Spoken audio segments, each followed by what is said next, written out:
మూడోది పాప సంగీతనం. పాపం అంటే ఏంది? దేవునికి విరోధముగా మనం నడుచుకోవటం, తలంచటం, మాట్లాడటం, ప్రవర్తించటం, ఆయన కట్టలకు విరోధముగా పోవటమే పాపం. అంటే అవిధేయత పాపము. అందువల్ల ఏం జరుగుతుంది? ఈ పాపం వల్ల దేవుని యొక్క ప్రేమ, దేవుని యొక్క వెలుగు, దేవుని యొక్క జీవం, ఈ మూడు మనం పోగొట్టుకుంటాం. మరి శోధన అంటే ఏంది? పాపం పట్ల ఉండే ఆకర్షణ, అదే శోధన. మరి శోధన పాపమా? శోధన పాపం కాదు. ఎప్పుడైతే శోధనకు నువ్వు అంగీకరిస్తావో అప్పుడు అది పాపం అవుతుంది. శోధన అనేది సాతాను వచ్చి నీ ఇంటి తలుపు తట్టినట్టు, అది తట్టుకుంటూ ఉన్నాయి, నువ్వు తెరవబాక, అంతవరకు ఏం ప్రాబ్లం లేదు. ఎప్పుడైతే నువ్వు తలుపు తెరుస్తావో అప్పుడు నువ్వు పాపానికి అంగీకరించినట్టు, అప్పుడు అది పాపం అవుతుంది. పాపాలు ఎన్ని రకాలు? 2 రకాలు. ఒకటి జన్మ పాపం, రెండోది కర్మ పాపం. జన్మ పాపం అంటే ఏంది? ఆది తల్లిదండ్రులు కట్టుకున్నాయి, జన్మాలకు వచ్చే ఆ పాపమే జన్మ పాపం. దానికి మనం కారకులు కాదు, ఆయనను దాని ఫలితం, దాని యొక్క శిక్ష మన అందరి మీద పడింది. మరి కర్మ పాపం అంటే ఏంది? బుద్ధి వివరం తెలిసిన రోజు నుంచి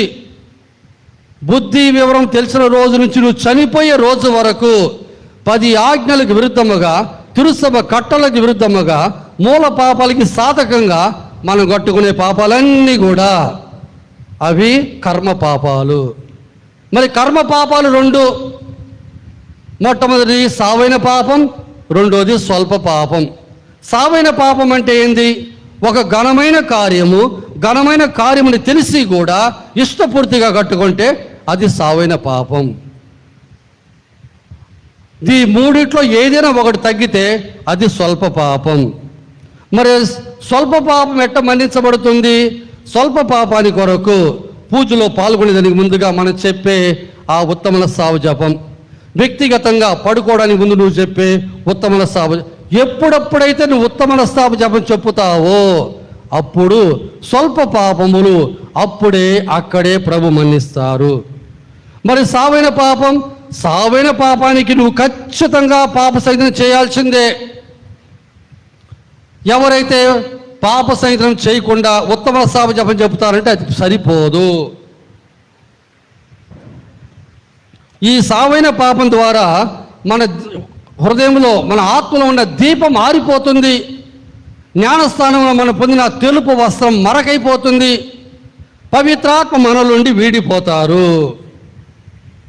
కాబట్టి మన పాప సంహితం చేయాల్సిందే. పాప సంహితం చేయడానికి ఎన్ని మెట్లు? 5 మెట్లు ఉన్నాయి. మొట్టమొదటి చేసిన పాపాలు నెప్తికి తెచ్చుకోవాలా. పోయినసారి పాప సంహితం ఏ పొద్దు చేశావు, ఆ పొద్దు నుంచి ఈ పొద్దు వరకు చేసిన పాపాలు నెప్తికి తెచ్చుకోవాలా. పవిత్రాత్మను అడగాల జ్ఞాపకపరచమని, వాటి కొరకు ఉత్తమ మనస్తాపడాలా. మూడోది, ఇక మీద ఇటువంటి తప్పు చేయను, పాపం చేయని గట్టి ప్రతిజ్ఞ తీసుకోవాలా.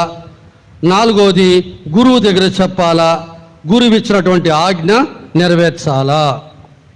మరి ఈ పాప సంహితంలో ముఖ్యమైనటువంటి అంశాలు ఏంటంటే, వాటి కొరకు ఉత్తమ మనస్తాప పడటము, వాటిని స్వామి దగ్గర చెప్పటము, స్వామి దగ్గర ఆ మన్నిప్పు జపం పొందటము, అటు తర్వాత తగిన ప్రాయశ్చిత్తం చేయటము. స్వామి దగ్గర పాపాలు చెప్పేటప్పుడు ఘనాఘనం తగ్గించకూడదు. 10 కిలోలు పాపం ఉంటే నువ్వు 2 కిలోలు 1 కిలో అంటే తప్పు కదా. అది నేను ఇంతకుముందు ఒకసారి చెప్పా, గుర్తుందా? ఒక ఆయన పాప చనిపోయాడు. పోయి, స్వామి నేను ఒక తాడు దొంగలించా అన్నాడు. తాడే కదరా, పో ఇంకొకసారి దొంగలించబాకన్నారు స్వామి. అప్పుడు వాడేమన్నాడు? తాడుకు అవతల ఒక దూడను కట్టేస్తున్నారు స్వామి అని. అంటే దాని ఘనాఘనం నువ్వు తగ్గిస్తున్నావు. అలా చేస్తే అది దొంగ పాప సంహితం అవుతుంది. గుడ్లన్నీ ఉతికేదానికి తీసుకెళ్ళి ఎక్కువ మురికి ఉన్నటువంటి గుడ్లు మళ్ళీ ఇంటికి తీసుకొస్తావా? పాప సంహితలో మనం పాపాలు చెప్పేటప్పుడు ఎటువంటి భయం అవసరం లేదు. ఏ గురువు కూడా మన పాపాలు బయటికి చెప్పినట్టుగా చరిత్ర లేదు. ఈ పాపాలు మన్నించే అధికారం ఎవరిచ్చారు గురువులకి? ఆనాడు యేసు ప్రభు ఉత్థానమైన తర్వాత యోహాను సువార్త 20:23లో ఆ రోజు సాయంత్రం అపోస్తలకు కనిపించినప్పుడు వారి మీద శ్వాస ఊది మీరు పవిత్రాత్మను పొందండి. ఎవరి పాపులైతే మన్నింతురో అవి మన్నించబడును, ఎవరి పాపులైతే మన్నింపరో అవి మన్నించబడవు అన్నారు. ఆ 12 మంది అపోస్తులకు మాత్రమే అధికారం ఇచ్చింది యేసు ప్రభు. వాళ్ళు బోధించినప్పుడు అందరికీ కాదు. ఆ 12 మంది అపోస్తుల వారసత్వంలో వచ్చినటువంటి వాళ్ళే తిరుసభలో పాపుగారు, మేత్రానులు, గురువులు.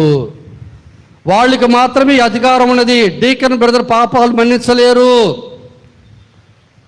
మరి అటువంటి పాపాలు మన్నించే అధికారం దేవుడు మానవులైన తాను ఎన్నుకున్నటువంటి అధికారపూర్వకముగా ప్రభు యొక్క తిరుసభ వారసత్వంలో వచ్చిన వారికి మాత్రమే ఈ అధికారం ఇవ్వబడి ఉన్నది. నువ్వు దేశాన్ని పరిపాలించే ప్రైమ్ మినిస్టర్ కావచ్చు, ప్రెసిడెంట్ కావచ్చు, బ్యాంకులో ఉండే అప్పును మన్నిస్తావేమో కానీ పాపాలు మన్నించే అధికారం నీకు లేదు. ఒక గురువు మాత్రమే పాపాలు మన్నిస్తారు. ఆ గురువు అనేవారు గురువు కాదు, ప్రభువే. ఒకరోజు సిస్టర్ ఫాస్ట్